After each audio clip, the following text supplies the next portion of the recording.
I absolutely hate being a real estate agent, and that's the whole gist of this video that I'm doing today for you, is explaining why, what I really don't like about being a real estate agent. And there's a lot of things I love about it, but there are things that have just really grind my gears over the last, how many years I've been licensed. And really, I'm gonna give it all to you right now. And obviously, stick throughout the video. We're gonna talk about everything that I've learned along the way, what I wish I did differently when I got started that maybe would have changed my mind where I am right now, and explain how I think a better way to go about being an agent in today's modern world, in just my opinion. So I got licensed. Let's go back to the beginning. So I got started in real estate in 2017. I bought my first rental shortly after my son was born in Yuma, Arizona. I turned that into an Airbnb for a couple years, and then a long-term rental for the remainder until I sold it at the end of 2021.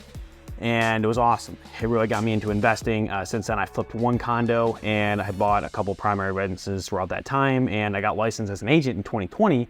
And since then, I have helped at least 100 homeowners during that time, and a couple people get into investments and house hacking deals. And I've learned a lot, and I made a lot of mistakes along those times. And, I'll tell you that being an agent is great.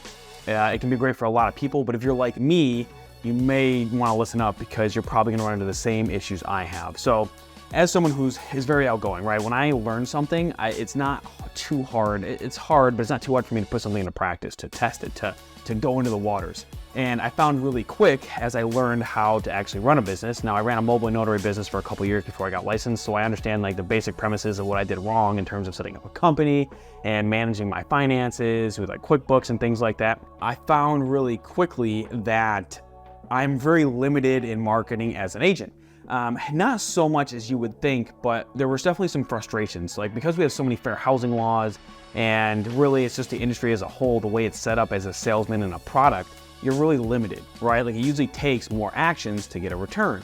Now, you can get paid very well as an agent, especially if you're working higher end deals, or if you're in places like San Diego and things like that. You're gonna be in a great spot where you can actually do good things and make good money, a little bit more return. But what's funny is I found myself very quickly realizing, a lot of people, they get into the industry and they tell you hey, you have to cold call, you have to do all these things, and that I did it, I've closed deals from it, that's great. But I found really quickly, as someone who already had 2 kids when I got licensed, and one was a newborn at that time, and now I have 3, I learned very quickly that, there are a lot of sales jobs in this industry, in this world. I mean, being an agent is a tough one, because really the first couple years, you're gonna be running like a chicken with your head cut off. You're gonna be having to be on the phones, you're gonna have to be doing everything. And I think the industry does a very poor job, at least on the front-facing side of it, of helping a lot of agents realize that, look, and this is just my opinion, but when you just get a licensed and you're underneath a broker, you're not a business owner. A lot of people like to think that. My opinion is, sure, you can have a company and you can get paid in that company, sure. But if you don't do anything outside of just close the deals and you have a broker over top of you, you are the only one doing everything, I don't think you have a business. Personally, I think you're self-employed. That's how I view myself, right? Being an agent, you have to get a license from the state. You have to follow all these strict rules and policies, because it's real estate. There's so many rules, especially after the crash of 2008, and they have purpose, don't get me wrong. But I realized very quickly is that the industry is really set up in a way where you have to pay MLS dues. You have all these things you have to do and require training and all these things. Guess what? It makes me feel like an employee. A lot of people are gonna have different opinions on that. My opinion is that it makes me feel like an employee. It makes me feel like someone who just needs to be doing yes boss, yes boss. And I don't like control. After being in the military for 5 years, the last thing I need is more control than already taxes and laws in this country, you know what I mean? So I found very quickly that I felt pigeonholed. And now that's not an excuse, right? So this year is after how many years, this year, not only did I get back to the 80 grand a year that I was making as an agent, I'm now gonna surpass that the way things are going, and I will be in the 6 figures. And what's funny is I feel like I didn't do much work. Actually, I feel like I did less work, because I have 2 virtual assistants on my team now, and I partnered with another agent who we both are completely different people. I like doing things that he doesn't like doing, and joining together, we now not only combined our business, but personally that last 6 figures, that's me personally what I'm taking home, and now we're joining together, and now it's just we're going light years faster than we did before. So it's weird, because I feel like I'm working less than I did the year before, but in reality, I just put more things in place to where I only had to focus on things that I really enjoyed. So I think that's why I feel that way. But the one thing going back to what I don't like about being an agent is you're pretty limited in what you can do for marketing. Anything works, right? Just anything. You can cold call, you can do all these things, but the way the advertising is so limited, if you ever run ads and stuff like that, you realize really quickly that obviously Now, one thing that's tough about being an agent is you're either spending money in marketing or spending time in marketing with like maybe some tools in place to, or sourcing lists and things like that. Is the one thing that's hard about all these industries, and I have friends in insurance and health insurance and all these other places, is like we do all this marketing to get a lead who might not be interested for another 12 months, because that's very common in real estate, right? These are some of the biggest transactions our clients are gonna be doing in their lifetime. And then they finally get to you, even if they raise their hand, now it's probably another 90 days until you get paid once you hit the ground running. Could be less, but that's about the average, right? That's what's crazy. And one of the most frustrating things about being an agent is you really are putting a lot of money and time up front. Now it can be very well paid, right? Like that money, that 6 figures, that's only coming from probably like 12, 15 transactions by the time this year closes, depending which one of my clients closes by that point. But that's right, like that's what that's from. And that's because a lot of it was in San Diego, higher price market. And I have a couple referrals that have closed in other random places throughout the country. But that's one of the things with it is a lot of those clients, like very few raised their hand. Like a lot of those were waiting for 12 months or so to come through. And I have way more lined up for next year. And that's one of the things about being an agent is that there's a huge lead up time to get that pipeline churning, and life happens, right? Like when I had my third son born, right? Like we were not only moving across the country to Florida, he was born, and like a lot of things, like I was using YouTube generating leads, a lot of things just took a massive hit because, well, life happens. And I realized as an agent, it's very hard the way it's structured to get it off the ground where you are only closing the deals without creating a team, without doing all these like infrastructure plays, or spending good amounts of money, either hiring huge virtual calling teams where they're calling homeowners for you, and their track record is gonna be less. So like, it's always a give and take. So being an agent is not for the faint of heart. Now, it's one of the greatest things I ever did with my life. It brought me into a world and made connections that I could never, always be thankful for.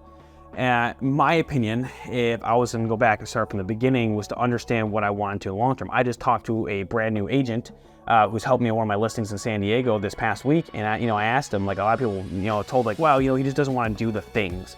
Well, I sat down with him. I'm like, hey man, like you're licensed, you haven't closed any deals in the last year.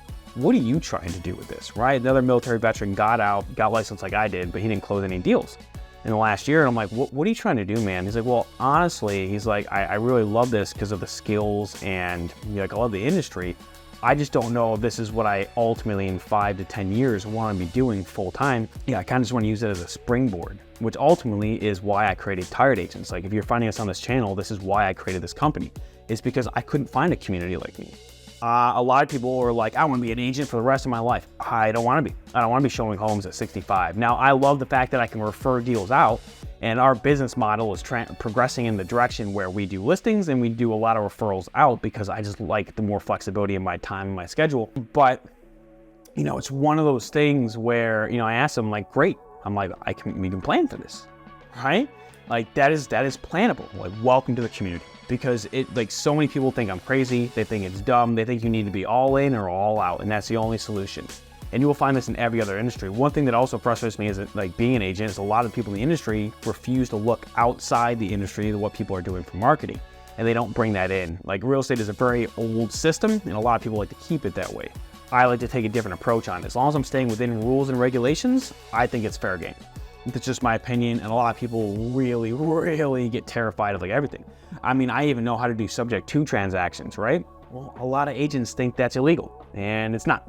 Now, it's not the fit for most people, and unfortunately, there are a lot of investors out there taking advantage of that lately, I see. But again, a lot of agents, they like to stay in this little box, and that's just not me. But what I realize is, well, if you're gonna be at the top 1% in this industry, it doesn't always mean you're closing the top 1% of transactions, right? Because real estate is a big industry. You have investors, agents, and I realized, and I told my business partner this the other day, is I'm like, look, if I was to sit down and I actually looked at everything, like if I was making 6 figures from rentals, right? Going back to just picking up rentals again, would I be actually the one physically opening doors for clients? And I realized, no, I wouldn't.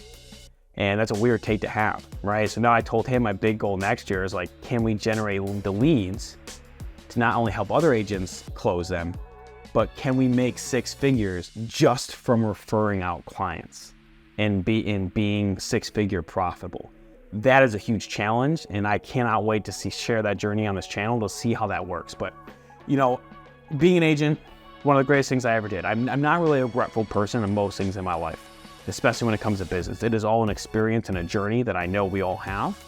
And I can tell you that I don't like being an agent, but what I realize is my goal is to be hybrid, to go in multiple directions, and being an agent's great, and I'm like, it's what's bringing in money right now. But I realized I'm like starting tired agents, helping other agents, because I've learned skills in, you know, in processes and systems that I can share with other people and ultimately, sure, make some money off that. And if you're watching this, that's the biggest thing I encourage inside of our community as tired agents, is to help other agents do the same, right? So I want to start marketing companies. Maybe you're also like me. Next year with my business partner, we sat down, ran the numbers. I'm like, hey man, you know, we have multiple streams of income at this point from a couple sources. He still works full-time in the Navy.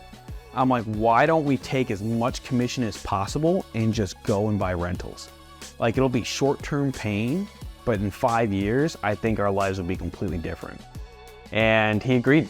And that's our big goal next year. Why? Because real estate's such an up and down industry. I wanted to set things in motion that was gonna change our lives for the better. So if you're looking at this and you're like, should I get licensed as an agent? I think it's still a great thing to do. Understand, I don't think it's the perfect industry for everyone. If you're just looking to get into a sales position, I think there are other industries that will pay you money faster. Now, with the right situation, the right community, you can absolutely get outside the gate and start making money faster. I just encourage you to realize is that there are like a lot of people that just don't think like me. They don't think like, hey, I'm gonna use this being an agent to springboard me, to take that money and buy investments, or I understand that maybe I'm just gonna build my skills to do something like I have with tired agents or something like that. And that's what we encourage. Now, obviously, always, if you're watching this video and you're still joining, so hey, what I would love to do is like down below in the description, we have multiple things. You will have the description to take our course, to join our community, and I would love to have you. We teach everything about agents, how to gain more leverage in your life, but still maintain your profitability. And I intend to grow that course into everything I just shared with you. What businesses am I doing to help serve agents that also help bring more money in your pocket and build up our community as a whole? Also, finance. How do you take your commission as much as possible and put it into investments to kind of build your retirement portfolio, and really potentially maybe if you want to do that full time, that can be your thing eventually after being an agent for so long, and then you're in the same position just referring out deals. That is always down below. And if you are looking to gain leverage in your life from virtual assistants, I have a free course linked down below. Go ahead and take it. I would love to have you.